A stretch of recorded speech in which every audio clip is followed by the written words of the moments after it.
अनेकबाहूधरवक्त्रनेत्रं पश्यामि त्वां सर्वतोऽनन्तरूपं नान्तं न मध्यं न पुनस्तवादिं पश्यामि विश्वेश्वर विश्वरूप किरीटिनं गदिनं चक्रहस्तिम् इच्छामि त्वां द्रष्टुमहं तथैव तेनैव रूपेण चतुर्भुजेन सहस्रबाहो भव विश्वमूर्ते. Namaste. In our continued bliss to learn about Sri Krishna and Sri Krishna's names in Srimad Bhagavad Gita, in this Naama Geetha series, we are now in yet another episode. In this episode, let's remember a few things. Number 1, number 4, number 11, internet and spacecraft.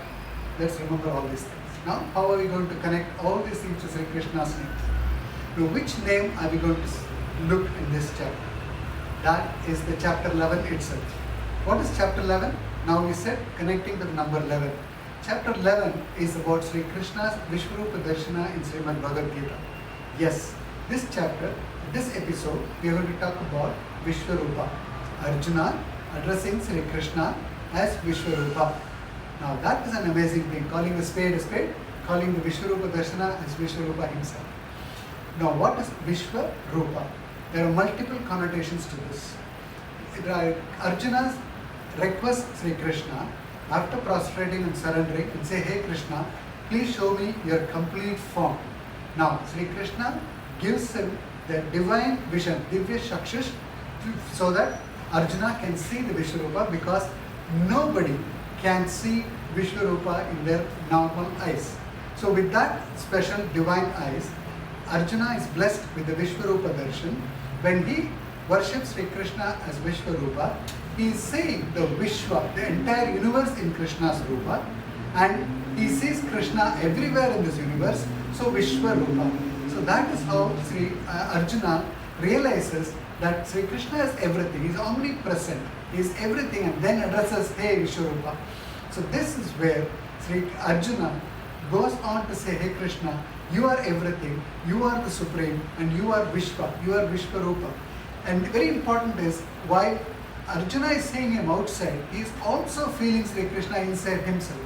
That means Sri Krishna is in all of us as Antaryami, so is a real omnipresent God, as we say, is Sri Krishna, Vishvaroopa.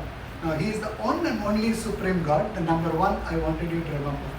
Now when he sees this form, when Arjuna sees this form, instead of being rejoiced, instead of being excited, he is actually trembling with fear.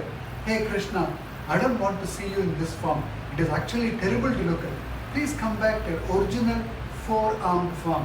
We spoke about number 4 in the beginning. Now this is the relevance for the 4. Now this very clearly states, as the sloka states, in this Bhagavad Gita sloka, chapter 11, sloka 16, Arjuna says, "Hey Krishna, come back to your own four-armed form." That is very important to say, in your own four-armed form. So that means it is very clearly established that Sri Krishna shows himself in the four-armed manner normally. Where did we see Krishna first in his four-armed form? As soon as he was incarnated in the prison cell for Devaki and Vasudeva. When he incarnated, he was born in the four-arms. Devaki and Vasudeva were perplexed and say, "Hey, Supreme Being, please come back to two-armed form, because Kamsa will find you and you're going to have problem." That's the kind of love they have. They see God with 4 arms as a child, but they still think Kamsa will trouble him, but that's because of love. So instantly Krishna obeys and shows himself in 2 arms until Kamsa is murdered and assassinated. Krishna remained with 2 arms. After that he started showing up as 4 arms. So it is clearly established that Krishna was the divine incarnation of Sriman Narayana, and he was always with 4 arms. Now what did these 4 arms have? Obviously we know that he had the chakra, the panchajanya, the mace and the lotus flower. So the 4 arms he used it for this. So this is how Krishna was seen in the entire Mahabharata except for a brief period. Now we spoke about number 1, number 4 and number 11. All these are getting connected. The 11th chapter, four-armed Krishna, is what Arjuna wanted to worship back again. And as in this realization with the Vishvaroopa form that he is one and only supreme. Now, this is a very interesting aspect. Most of us, particularly children of current age, challenge us saying, why should I go to temple? When God is omnipresent, we just said God is omnipresent, is Vishvaroopa. When God is omnipresent, why should I even go to the temple and see? Now, here is where a very important aspect. We know air is everywhere, but we need to switch on the fan to get the air to face us, to come and blow to us. Why are we switching on the fan? We know the internet, everything is there in the sky. What do? We have to log into a system, open up a browser, and then look what we want. Everything has a place and a position. We have to do everything in that defined process to get the best out of it. Our temples were made exactly for that. It is completely science and scientific, where first, without God showing himself in different forms in temples, we won't even know how God is. It is not somebody's imagination that God is sculpted in that form. It is because of our Itihasa Puranas, our great rishis who have established the facts that how Krishna was, how Rama was, how Narsimha was, those temples came up. So when these temples come up, they don't spring up like that. There is a science behind it, there is a God is established, or what we call as Pradishta. We don't say God is kept there, it is a Pradishta. Words in Sanskrit are so meaningful that we don't say God was placed there. He was Pradishta, that is what called. So that means a stone gets supreme powers and becomes a murti from an idol because of the mantras and yajnas and various other things that goes into it. And he shows himself in his benevolence so that we can come and pray and create an environment of vibration, a positive vibration. That is why we worship God in a particular form, in a particular place. Yes, he is Antaryami, he is omnipresent, he is a Vishvaroopa. We can think of him at all the times, we can think of him anywhere, as we walk, as we get ready to work, as we sleep. But it is important to worship him in his place of worship, to coincide all our energy and focus on one place, one point, which is God. When we are doing multiple things, we can definitely sing his names, think of him, but the focus is on something else. But when you go to a temple, the focus is on directly on him, and that is what we are also doing by going to an internet or just switching on the fan. When air is everywhere, we still want it to focus to us. That is because of that. Then the space shuttle, very important aspect. I said space shuttle because we send astronauts to space. Do we pick them up the streets and send them? No. We condition them. We train them.